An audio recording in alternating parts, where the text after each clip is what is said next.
یا الله کوم مؤمنان چې جیلونو کې دي الله ته پرې رحم وکړي، یا الله ته په بچو رحم وکړي، یا الله په ښځو رحم وکړي، یا الله په پلار او مور رحم وکړي، یا الله خپلو کورونو ته یې راولې، یا الله دا دردېدلي زړونه نور مه دردوه رب العالمین، یا الله دا دردېدلي زړونه نور مه دردوه رب العالمین.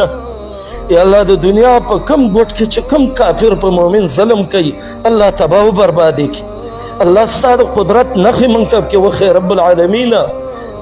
یا الله زمونږ خو د ژړا ځای ته، الله د فریاد ځای هم ته، الله زمونږ خو بل ځای نشته دی رب العالمین. یا الله موږ د ظالمانو نه بچ کړي، یا الله زمونږ د مدرسې د ظالمانو نه بچ کړي، زمونږ د علما د ظالمانو نه بچ کړي. الله داسې خلک په موږ مسلط کړي رب العالمین چې هغه ستا نه نه یېرېږي او په موږ باندې رحم نه کوي رب العالمین. یا الله ته ورته هدایت وکړي، یا الله ته ورته هدایت وکړي. الله چې څوک مؤمنان زوروي الله ته وزوره رب العالمین، یا الله ته وزوره. یا الله زمونږ دنیا کې ښه ژوند تېر کړي، الله د قرآن او سنت حاکمیت په دنیا راولي، الله د ملکونو کې امن د اسلام راولي رب العالمین. یا اله العالمین د چا بچی نه یې الله بچي وله ورکړي، یا الله د چا بچی نه اخلئ رب العالمین، بچو کې ول اهلیت پیدا کړي. یا الله د کوم مؤمنانو تجارتونه کمزوري رب العالمین ته وله په دې کې خیر او برکت واچوې. الله موږ راغلي استانه بخښنه غواړو، الله موږ وبخه، یا الله موږ وبخه، یا الله زموږ د ژړا او د فریاد ځای بل نشته رب العالمین ته الله ته موږ وبخه. یا الله د محمد رسول الله د حدیث علوم او د قرآن زموږ نصیب کړي. یا الله دې ملک کې قرآن او حدیث رایج کړي رب العالمین. یا الله د حدیثو سمینه وساتي.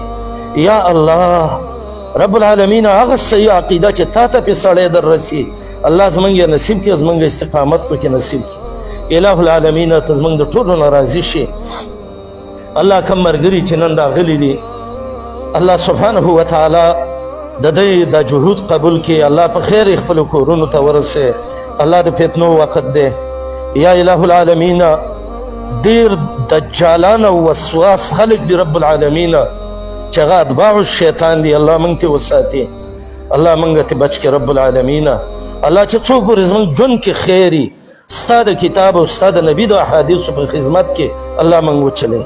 او الله چې کله مرګ راکې رب العالمین مرګ د شهادت هم نصیب کړي رب العالمین چې هغه د عزت مرګ دی. الله د انبیاء او صدیقین او شهدا او صالحین سم ملګرتیا وکړي. اللهم انا نسألك من كل ما سأل منه عبدك ونبيك محمد صلى الله عليه وسلم.